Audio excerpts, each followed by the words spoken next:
the goal line. About a foot to go. On a goal line stand, football players don't match wits. They bang heads. Elway, hands off. Stopped!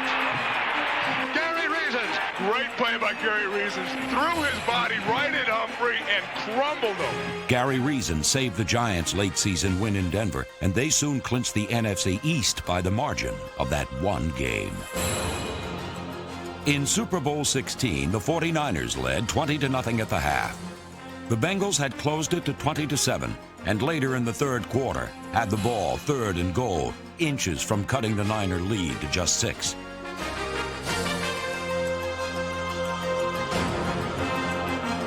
Linebacker Danny Bunz stopped running back Charles Alexander, and the Bengals failed to score. The Niners held on to win their first Super Bowl by just 5 points. In Super Bowl 27, the Cowboys led just 14-7 when they faced down the Bills. It's a 1-yard line. Giant! Giant! Giant! Third down and goal, less than a yard. And the handoff and a bang at the goal line. And he's pushed back. He's pushed back. He didn't get in. Oh, my goodness. The Cowboys have turned them back. Kenny Norton makes a huge hit. He makes the play. Lead blocker Carwell Gardner took out Dixon Edwards, opening a huge hole. But Ken Norton closed it on Kenneth Davis instantly. Dallas held and went on to rout Buffalo 52-17. Great tackles aren't always feats of strength. Washington Redskins cornerback Darrell Green proved that there is power in speed when he caught Cowboy gamebreaker Tony Dorsett from behind. Watch Green, number 28, entering from the bottom of the screen.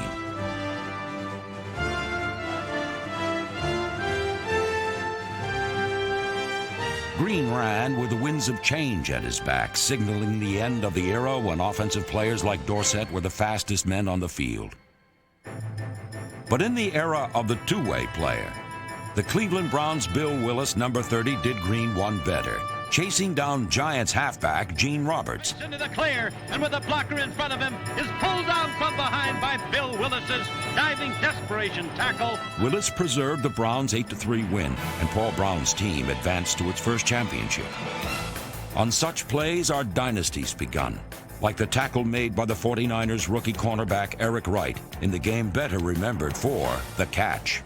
I think the catch was a big play in the game. I think what I would say, especially being a defensive player, is that it's what happened after that play. I think Eric Wright making the play to save the game, to pull down Drew Pearson, to keep them out of field goal range. Without Wright's tackle, the catch might have been just another pass completion. But the 49ers won the game, and 2 weeks later, their first Super Bowl.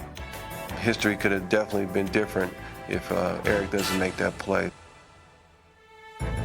Sometimes personal history makes a tackle great, and it made Steve Largent the only offensive player to make the list of the NFL's 10 greatest tackles. On opening day 1988, Largent was knocked out of the game on an illegal hit by Denver's Mike Harden, for which Harden was fined by the league. But real justice would come later that season, when Steve Largent showed that when it comes to tackling, an ounce of vengeance is worth a pound of experience. The end zone, 2 yards deep, will run it out, takes it up to the 10, 15, out to the 20, he's on his feet. All right, Largent, the ball comes loose, the Seahawks may get it back. I mean, Largent just unloaded on Mike Harden.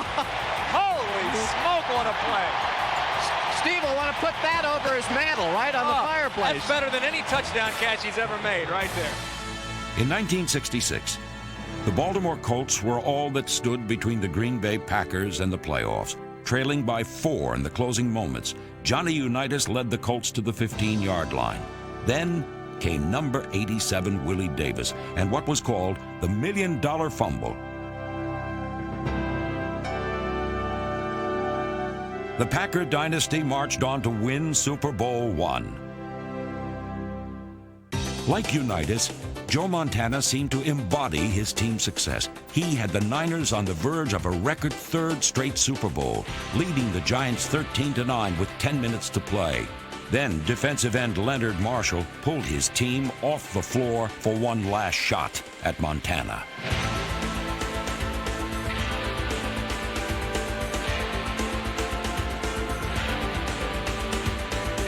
The impact of Marshall's tackle forced Montana out of the game, and the 49ers made only one first down the rest of the way.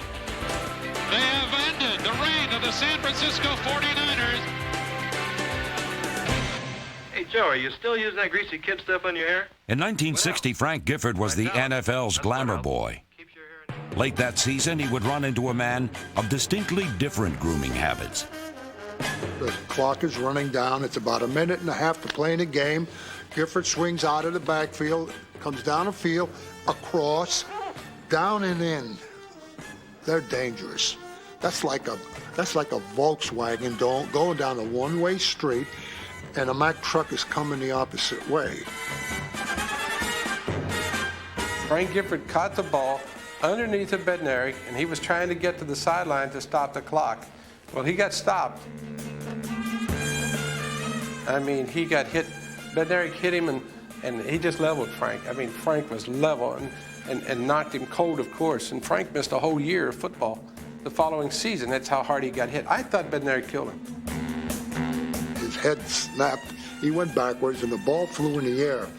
And there it was. Chuck Weber fell on it. I knew the game was over. I had no idea where Frank Gifford was, and then when I saw him recover the ball and I turned around, and then simultaneously I was with a gesture like this, standing over him, and I said these exact words, "This effing game is over." And it would appear by the picture that I'm gloating over him. I wasn't gloating over him. I had no idea that he was there. And so Chuck Bednarik celebrated the tackle that saved a 17-10 win, the turning point on the Eagles' road to the 1960 World Championship. Today, we celebrate it as the greatest tackle in NFL history.